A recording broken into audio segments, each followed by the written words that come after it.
چا طرف نه ورکوي؟ خپل طرف نه، خپل نابالغه بچو طرف نه.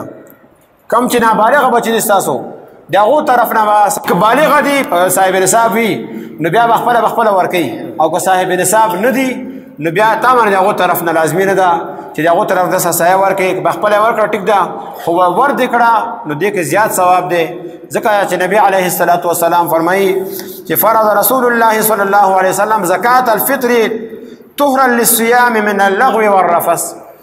دا صدقه فطر ډېره په لازمي کړې ده چې کوم سړی روژه ونیسي او روژې کې دنه فحش خبرې وشلې، لایانې خبرې وشلې چې هغه روژې سره مناسب نه وي، دې سرسایه سره الله تبارک وتعالی د هغې صفایي کوي او هغه ګناه سره الله معاف کوي. د هغې د وجې نه که بالغه دي د هغو طرف نه هم ورکوي، دا دومره شی نه دی، دومره پوره د میاشتې سودا که دومره لږ قیمت باندې کېږي نو دا اسانه سودا ده، دا په خپله کول پکار دي.